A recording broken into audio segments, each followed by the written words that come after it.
gobyerno for the past 1 week, but we did not stop to process your papers. That's why we told you today, immediately, this is the first day of office, the last week of cancellation of office. But thanks to our, si Jonathan, mas tapos na accounting, si Paul, hanggang sa bahay, pati si Letlet, pinipirmahan namin yung mga papel.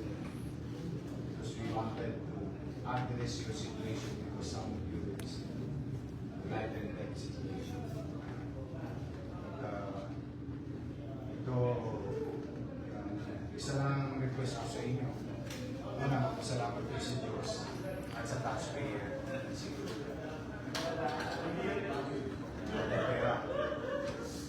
Pero responsibilidad ko ito na takanana at magamit effectively.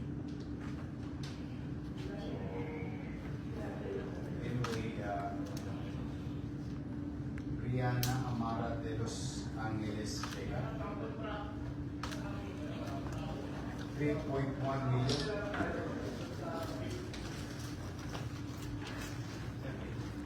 Salamat sa Diyos. Elias, mga ilaw, ang dami. 2.1 million. May kamag-anak ka ba? May kasama ka? You can get this. Na-transplant na siya. Salamat sa Diyos. Cyrus Jan Pasco Buena, 2.2 million.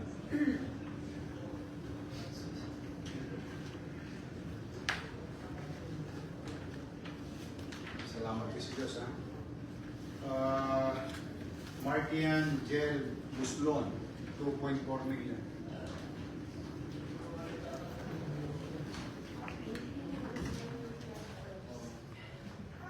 Puro sa ano to, Indian.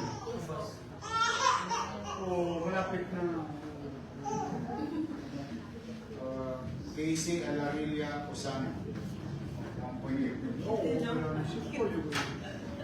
maalis yung pagkadilaw niya.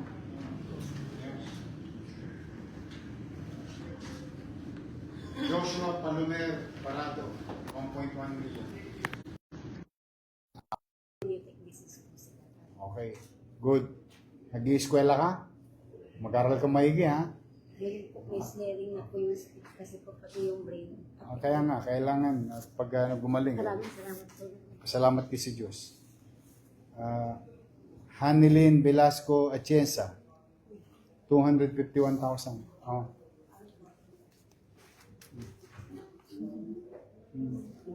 Are you related to the Vice Mayor? Yes. Talaga? Sa Batangas din kayo? Yes. Oh. Second class. Good. Alexandra Rubiato Samurai, 243,000. Para maabo, wala nang problema niyo. Ha? Jovelyn Pulintan Antiporda, 550,000. Ayan. Philippine Heart Center. Amaya Elisa Kilala Flores, 800,000. Baby mo to? Okay. Marian T. Pasita Manzano Suray, 742,000.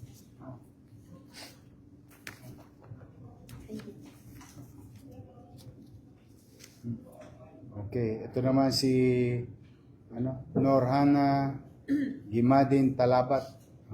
Pabalik na lang sila. Okay. Okay lang, basta sabi okay yung dalawa, ikaw yung dumating kanina. Saan pa yung isa? O yun, ang gawin ninyo, i-proseso nyo na yung papel ninyo with Jonathan and Wayne. May awa ang Diyos. Huwag nyo nang alalahanin yung pera.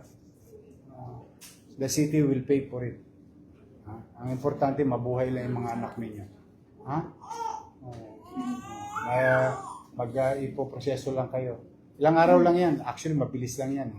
Na-delay lang itong sara-sara ng gobyerno. Pero other than that, even na sarado yung gobyerno, we try to, I go here. Kami, La Jonathan, go-opisina kami para sa inyo. But for now, I'm happy to be of service to you. And I wish ko maging matagumpay yung mga operasyon ng mga mahal nyo sa buhay. At yung mga may problema naman, mawala na yung problema ninyo. Ipagpasalamat nyo lang sa mga taxpayer ng City of Manila. Mag-iingat kayo. Ha? May awa ang Diyos. Ha? Good things come to those who wait. Sabi nga. At least solve na lahat ng problema nyo. Okay. Mag-iingat kayo. Ha? O, sige, okay na yan. Huwag ka nang masyadong makalala.